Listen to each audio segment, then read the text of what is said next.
प्रिय छात्रों, आज हम उत्तर प्रदेश माध्यमिक शिक्षा सेवा चयन बोर्ड द्वारा तर्कशास्त्र विषय के लिए निर्धारित किए गए पाठ्यक्रम की चर्चा करेंगे। मैं इस चयन बोर्ड में सन 2005 व 2009 में तर्कशास्त्र विषय में साक्षात्कार दे चुका हूँ, किंतु मेरा अंतिम चयन राजकीय इंटर कॉलेज में प्रवक्ता पद पर सन 2010 में हो गया था और वर्तमान में भी मैं इसी पद पर कार्यरत हूँ। आयोग द्वारा पाठ्यक्रम केवल हिंदी भाषा में ही दिया गया है या तैयार किया गया है। इस कारण पाठ्यक्रम में कुछ शब्द गलत या हिंदी इंग्लिश वर्जन में प्रॉब्लम की वजह से गलत छप गए हैं। पाठ्यक्रम को जो मैंने समझा है उसी आधार पर मैं पाठ्यक्रम की चर्चा शुरू करता हूँ। ठीक है, पूरे पाठ्यक्रम को 7 भागों में बांटा गया है। तब हम पहले भाग से पाठ्यक्रम की चर्चा शुरू करते हैं। अब देखिए, सबसे पहले है तर्कशास्त्र की प्रकृति और कार्यक्षेत्र। इसके अंतर्गत आप शुरुआती तर्कशास्त्र का ज्ञान प्राप्त करेंगे, वो किसी भी प्रारंभिक बुक में आपको मिल जाएगा। उसके बाद है आगमन तथा निगमन तर्क। इसके अंतर्गत अनुमान द्वारा निष्कर्ष निकालने के तरीके होते हैं, जिसमें हम आगमन में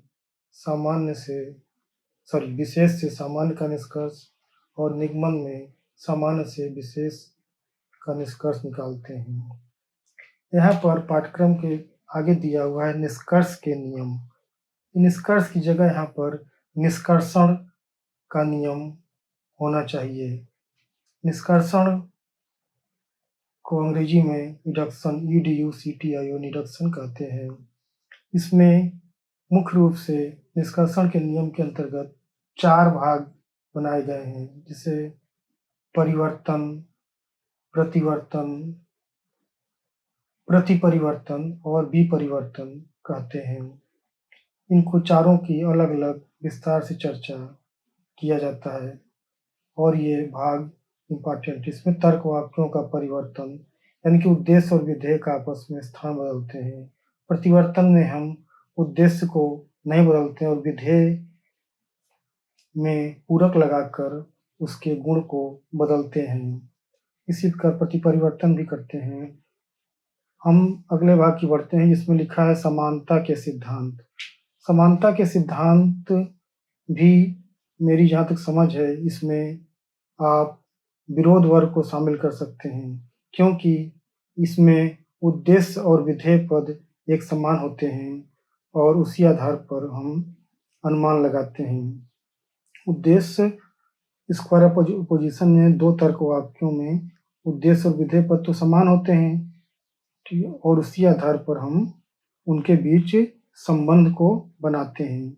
ये संबंध 4 प्रकार के होते हैं, जिसे हम विपरीत, उपविपरीत या विरुद्ध, उपाश्रयण और व्याघाती कहते हैं। ये समानता के सिद्धांत के अंतर्गत हो सकता है।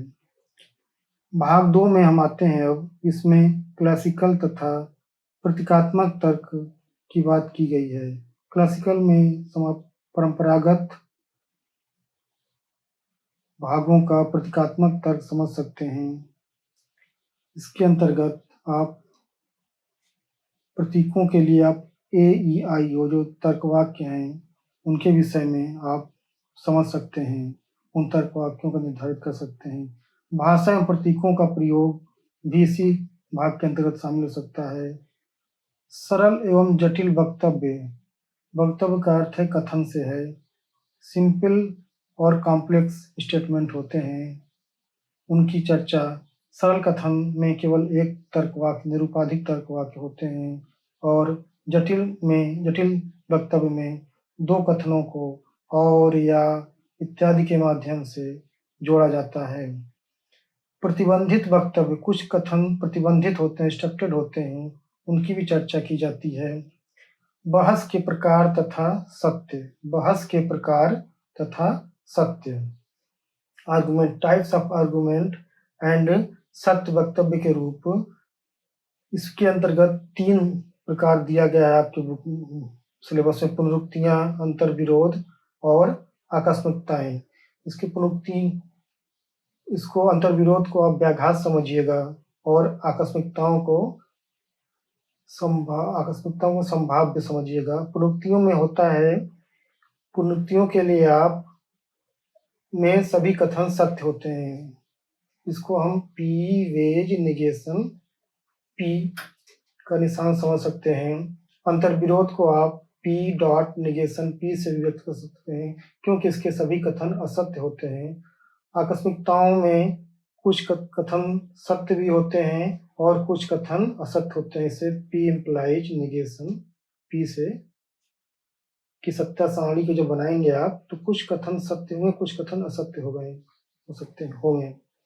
तो इसको आप पुनरुक्ति, व्याघात और संभाव्य के रूप में समझिएगा। अब हम अगले भाग 3 की ओर बढ़ते हैं, जिसमें एक शब्द आया है प्रस्तावित तर्क का। ये प्रस्तावित शब्द कुछ अलग प्रकार का दिया हुआ है, लेकिन इसका आप अर्थ स्टेटमेंट से समझिएगा। कथन जिसको हिंदी में कहते हैं, स्टेटमेंट लॉजिक के विषय में है। यहाँ पर इसके 2 पार्ट हैं, एकात्मक और सामान्य प्रस्तावना लिखा हुआ है। एकात्मक का अर्थ है कि जो सिंपल समझिएगा, सिंपल कथन होते हैं, जिससे कि कुछ शब्द आता है या फिर एक व्यक्ति के लिए कोई बात कही जाए, उसे एकात्मक कहेंगे या कुछ के लिए कहा जाए।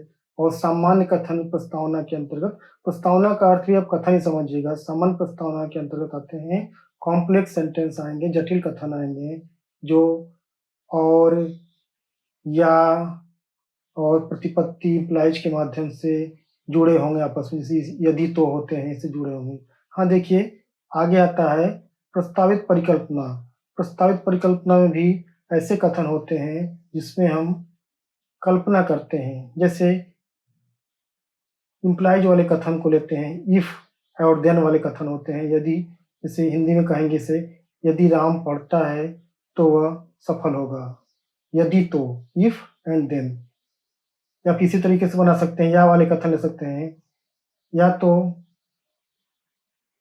बारिश होगी या बारिश नहीं होगी, परिकल्पना है। या तो राम पढ़ेगा या फेल होगा। कई तरह से कथन बन सकते हैं। ये विकल्प के रूप में कथन होते हैं, परिकल्पित कथन हो सकते हैं, बहुत से कथन बनते हैं। अब आगे बढ़ते हैं। प्रस्तावित परिवर्ती, देखिए आगे लिखा हुआ प्रस्तावित परिवर्ती तथा मौलिक संयोजक। यहाँ पर ध्यान देखिएगा, ये जो पार्ट है इसको हम, हाँ, सिंबॉलिक लॉजिक में एक वर्ग बीजगणित का पार्ट होता है। हाँ, इसको वर्ग बीजगणित कहिए, चाहे हाँ क्लासेज ऑफ अलजेब्रा कहिए। तो उसके अंतर्गत इसमें कुछ पार्ट शामिल किए गए हैं, परिवर्ती और मौलिक कथन में ऐसे आते हैं। इसमें तर्कवाक्य, चारों तर्कवाक्य ए ई आई ओ का रूप बदला जाता है वर्ग बीजगणित में। उनको अल्फा और उसको दूसरी तरीके से लिखने का प्रयास किया जाता है। और आगे बढ़ते हैं। सच वृत्ति तुर्क फंक्शन से संबंधित होते हैं, उनकी सारणी बनाते हैं। और आगे बढ़ते हैं। स्ट्रोक एंड तथा खंजर। खंजर तर्कशास्त्र में कोई शब्द नहीं है हिंदी में, इसको हम डैगर कहते हैं। स्ट्रोक एंड डैगर वृत्तियां, function, stroke and dagger function, ये तर्कशास्त्र की एक सत्यता निकालने के एक तरीके होते हैं। स्ट्रोक में आप negation P's, wedge negation Q को आप रख सकते हैं। इसके अंतर्गत तभी सत्य होगा जब इसमें से कम एक कथन असत्य होगा। ये पॉइंट तभी सत्य होगा जब इसमें से कम एक कथन असत्य होगा। और ये स्ट्रोक के लिए हो गया, ये जो सिस्टम है स्ट्रोक के लिए हो गया। और डैगर में आप, डैगर का सिंबल है negation P dot negation Q. ये तभी सत्य होता है जब दोनों कथन एक साथ असत्य होते हैं। आप देखेंगे जब इसको, ये भी यफ होगा और ए बी एफ होगा, तभी ये सत्य हो पाएगा। ये इसके विषय में विस्तार से कभी चर्चा करेंगे, वीडियो बनाएंगे इस पर, तो आपको समझ में आएगा। फिर भी आप इसको आप सिंबॉलिक लॉजिक IM कॉपी की पुस्तक इनकम्प्लीटनेस ऑफ 19 रूल 19 नियमों की अपूर्णता वाले भाग में आप इसे देख सकते हैं। तो इसे आप पढ़ सकते हैं, वहाँ आसानी से आपको मिल जाएगा उस भाग में। अब देखिए हम चौथे भाग की ओर बढ़ते हैं। इसमें लिखा हुआ है विचार के सिद्धांत। सिद्धांत जो नियम समझ सकते हैं। विचार के नियम आप जानते ही हैं, तादात्म्य का नियम, व्याघात का नियम, मध्य भाव का नियम, ये 3 नियम हैं। उसके विषय में आप पढ़ सकते हैं। बहस तथा वक्तव्यों की सार्थकता की परख रखने की सत्य तालिका प्रणाली। बहस तथा वक्तव्यों की सार्थकता की परख रखने की सत्य तालिका, ट्रूथ टेबल बनानी है। ट्रूथ टेबल में आप तर्कवाक्यों का जो संबंध होते हैं, कॉम्प्लेक्स तर्कवाक्य होते हैं इसमें, जैसे कि P dot Q, P wedge Q या P इम्प्लाइज क्यू, किसी भी तरह के तर्कवाक्य हो सकते हैं और बड़े भी हो सकते हैं, बड़े युक्ति वाले तर्कवाक्य भी हो सकते हैं। इनकी हम ट्रूथ टेबल सारणी बनाते हैं, जिसकी हमने पीछे की वीडियो में काफ़ी चर्चा की है, आप उसे वहाँ से सीख सकते हैं। आगे हम बढ़ते हैं। औपचारिक प्रमाण तथा सार्थकता। बहस की, औपचारिक प्रमाण। देखिए फॉर्मल प्रूफेबिलिटी होता है, इसे 19 रूल के द्वारा समझिएगा। ये 19 रूल्स के विषय में चर्चा यहाँ पर है। मेथड ऑफ डिडक्शन के अंतर इसे समझ सकते हैं आप, समझ रहे हैं आप इसको। औपचारिक प्रमाण इसी को बोलते हैं, 19 RUL, इसे आप समझिएगा। अब आगे देखिए बहस की अमान्यता की प्रमाणिकता। देखिए जब कोई कथन को इनवैलिड सिद्ध करते हैं, आप जब सारणी बनाते हैं तो उसे अवैध, जो कथन अवैध होते हैं उनके लिए आप वही पाते हैं, इनवैलिड प्रूफ करते हैं। जब किसी कथन को इनवैलिड प्रूफ करते हैं, वो भी जानकारी आपको होनी चाहिए। ये बहस शब्द का अर्थ है आर्गुमेंट से ही है, आप समझिएगा। तो ये इनवैलिड प्रूफ करने के संबंधित ये कथन हो गया, आर्गुमेंट को इनवैलिड प्रूफ करने के लिए। अब आगे बढ़ते हैं 5वें भाग की ओर। ये है हमारा पूरा भाग, न्यायवाक्य से संबंधित है पूरा पार्ट। इसमें आप न्यायवाक्य, निगमन न्यायवाक्य के विषय में है। देखिए 3 प्रकार के न्यायवाक्य। एक निरपेक्ष होते हैं, जिसमें तीनों तर्कवाक्य निरपेक्ष, यानी कि एक ही प्रकार के तर्कवाक्य होते हैं। और न्यायवाक्य विभाजक का यहाँ समझिएगा विकल्प। इन न्यायवाक्य 3 प्रकार हैं, परिकल्पित, विभाजक और निरपेक्ष। निरपेक्ष न्यायवाक्य में तीनों तर्कवाक्य AEIO के रूप में सीधे सीधे ही होते हैं। और विभाजक में कोई एक तर्कवाक्य या तो विकल्प के रूप में हो सकता है, जैसे कि आप P वेज Q को लेंगे, फिर निगेशन P कर देंगे, तो आप क्या आएगा, Q आ सकता है, ठीक ना, निगेशन Q। तीसरा पार्ट है परिकल्पित। परिकल्पित में आप, परिकल्पित का अर्थ है हेतु हेतुमत से लीजिएगा आप, जैसे कि P इम्प्लाइज Q वाले न्यायवाक्य होंगे। विकल्प यदि तो वाले जो न्यायवाक्य होते हैं, इसमें आप तीनों तर्कवाक्य हेतु हेतुमत हो सकते हैं न्यायवाक्य के रूप में। तो कहने का मतलब कि न्यायवाक्य तीनों प्रकार की अलग अलग जानकारी होनी चाहिए।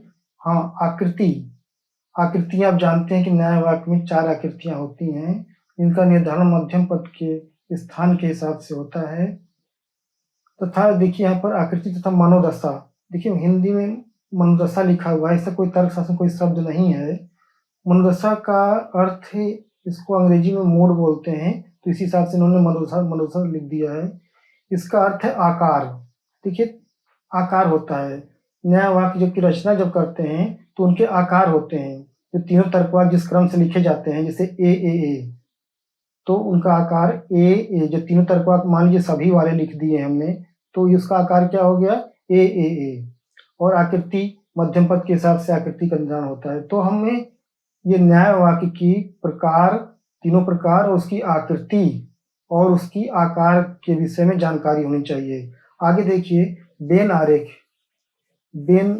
आरेख निगमनिका। इसका अर्थ है कि जो बेन महोदय ने न्यायवाक्यों को वेन डायग्राम के माध्यम से निरूपित किया है उसकी भी जानकारी आपको होनी चाहिए। और श्रेणी की बूलियन एक्सपेंशन के विषय में आप सिंबॉलिक लॉजिक में पढ़ सकते हैं, वो भी दिया हुआ है। और तर्क वाक्यों के चारों प्रकार को बूलियन महोदय ने भी उसको अपनी रूपरेखा में बांटा है, वेन डायग्राम में, मतलब कि डायग्राम में बनाया है, उसको भी आप देख सकते हैं। अब हम अगले भाग की ओर बढ़ते हैं। तो इसका मतलब 5वां जो पार्ट है वो न्याय वाक्य से के संबंधित है, चौथा सत्ता सारणी और 19 रूल से संबंधित हो सकता है। अब देखिए छठा जो पार्ट है ये क्वांटिफिकेशन थ्योरी से संबंधित है। इसमें आप परिमाणक, देखिए यहाँ पर परिभाषण लिखा हुआ है, गलत लिखा है, इसका क्या होगा, परिमाण सिद्धांत होगा। इसमें भी पूरा परिमाण सिद्धांत आपको सिलेबस में दे दिया गया है। क्वांटिफिकेशन थ्योरी पूरी तरह से दे दिया गया है। यहाँ पर लिखा है विधेय तथा परिमाणवाचक सूत्र, उसके जितने सूत्र होते हैं शुरुआती, और आप उसको प्रारंभिक जानकारी जरूर रखेंगे तो आपको आसान हो जाएगा समझना। एक बार सरसरी तौर पर पूरी जानकारी होनी चाहिए। बहुत डीप सवाल तो नहीं आएंगे, लेकिन आप शुरुआती सूत्रों का प्रयोग आपको अच्छी तरह से आना चाहिए। सीमित तथा मुक्त परिवर्तियां, सीमित तथा मुक्त परिवर्तियां, इसके अंतर्गत आप सीमित तथा मुक्त परिवर्तियां के अंतर्गत आप ले सकते हैं। ये एक गुणित, मल्टीपल और जनरल प्रोपोजिशन इसमें पार्ट होता है क्वांटिफिकेशन में, आप उसकी जानकारी भी थोड़ी होनी चाहिए आपको, ये इसके अंतर्गत आता है। और सार्वभौमिक परिमाणिकताओं से संबंधित निष्कर्ष, ये भी उसी से संबंधित है क्वांटिफिकेशन थ्योरी में। सीमित निष्कर्ष तथा अस्तित्वात्मक परिमाणिकताएं, पूरा क्वांटिफिकेशन ही आपको दे दिया गया है। इसका मतलब सूत्रों की प्रारंभिक जानकारी, जितने भी क्वांटिफिकेशन में सूत्र हैं, ये जगह नोट करके उसको आप समझ लीजिएगा या याद कर लीजिएगा। अगला पार्ट है 7वां, जो आखिरी पार्ट है, रिलेशन से संबंधित है। क्वांटिफिकेशन के बाद अगला पार्ट रिलेशन का आता है सिलेबस में। संबंधों का तर्क, संबंधों की प्रकृति यानी गुण से संबंधित लक्षण तथा विशेषताएं, इसमें आप ध्यान दीजिएगा। इसके अंतर्गत आप कई पार्ट बनाए गए हैं।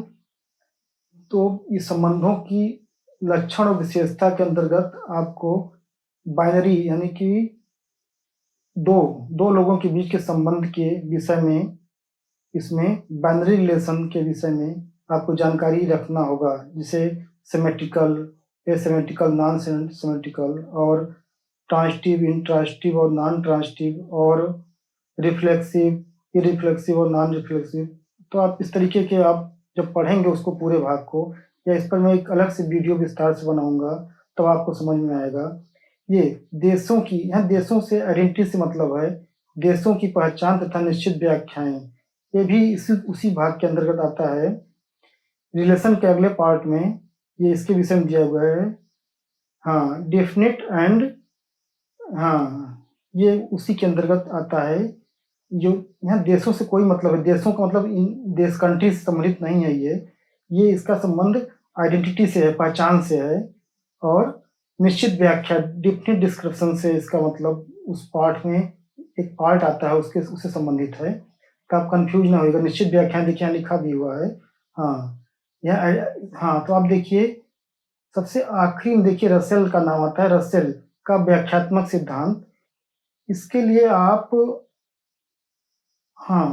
समकालीन दर्शन की पुस्तक पढ़ सकते हैं, कंटेम्प्रेरी फिलॉसफी की, जो रसेल का पार्ट है। इसके लिए आप थोड़ी सी जानकारी वहां से भी ले सकते हैं। अगर आपको सिंबॉलिक लॉजिक की बुक में नहीं मिलता है तो आप समकालीन दर्शन की कोई पुस्तक आपको मिलती है, उसमें रसेल का पार्ट आप पढ़ सकते हैं। वैसे जो सबसे मुख्य पुस्तक है वो बीके लाल की पुस्तक है, बसंत कुमार लाल, उनकी पुस्तक में आप देखेंगे तो आपको ये रसेल की व्याख्यात्मक सिद्धांत, तार्किक विरोधाभास तथा तार्किक भिन्नता का सिद्धांत, एक जैसे कि उनके सिद्धांत में आप देखेंगे तो एक प्रारूप सिद्धांत लिखा होगा, आपको मिलेगा। व्याख्यात्मक की जगह आप विवरण सिद्धांत समझिएगा, रसेल का डिस्क्रिप्शन सिद्धांत समझिएगा। और तार्किक विरोधाभास जो लिखा हुआ है यहाँ पर, वो उनके प्रारूप सिद्धांत के अंतर्गत आता है, और तार्किक भिन्नता का सिद्धांत, ये सभी उनको आप उस पुस्तक से आप पढ़ सकते हैं। तो ये पूरा सिलेबस है। मूल बात कहना है आपको ये सिलेबस संबंधित, कि आप जितनी भी प्रारंभिक जानकारी तर्कशास्त्र के विषय में खोज सकते हैं, जिस पुस्तक से भी आप जिस क्षेत्र में भी हैं, जिस पुस्तक को पढ़ते हैं, जो पुस्तक उपलब्ध है, उस पुस्तक की जितनी भी जानकारी है, जितने भी मैटर हैं, आपको सिलेबस में समझिए कि है वो जानकारी, आपको प्रारंभिक जानकारी ज़रूर होनी चाहिए। जो बीए स्तर की पुस्तक है, कुछ पार्ट एमए के भी हैं, देखिए। यहाँ तक देखिए, प्रथम 4 भाग जो हैं सिलेबस के, वो बीए लेवल की पुस्तक के हैं, लगभग यही समझिएगा। और आखिरी के 3 भाग जो हैं, मेरी समझ से वो एमए लेवल के 3 भाग नहीं, आखिरी के 2 भाग जो हैं, निश्चित रूप से एमए की पुस्तक के लेवल के हैं, 6 और 7, किंतु 5 भाग आप बीए लेवल की पुस्तक के आसानी से पढ़ सकते हैं। इसलिए आप जो भी पुस्तक उपलब्ध हो उसे पढ़िएगा। कई पुस्तकें हैं, राममूर्ति पाठक, अविनाश तिवारी, जो भी पुस्तक आपको मिल जाए, आईएम कॉपी स्टैंडर्ड माना गया है। जो पुस्तकें लिखी है हिंदी में, वो कॉपी को ही बेस बना के लिखी गई है, एम कॉपी को, इरविन एम कॉपी को ही बेस बना के लिखी गई है, इसलिए स्टैंडर्ड बुक यही मानी जाती है। अब इसके लिए आप पुराने पेपरों, जो टीसीएस के पुराने पेपर मिल जाएँ, उससे भी आप पढ़ सकते हैं। और मैं कुछ प्रयास करूँगा आगे बनाने के लिए, इस पर क्वेश्चनों के ऊपर एक वीडियो बनाऊँगा क्वेश्चनों के ऊपर, कुछ श्रृंखला चलाएँगे आगे आपके लिए, तो उसको भी आप देख सकते हैं। ठीक है, धन्यवाद आपका। यदि इस सिलेबस से संबंधित कोई कमेंट होगा आपका, तो आप उसे कमेंट बॉक्स में जाकर ज़रूर शेयर करिएगा। Thank you.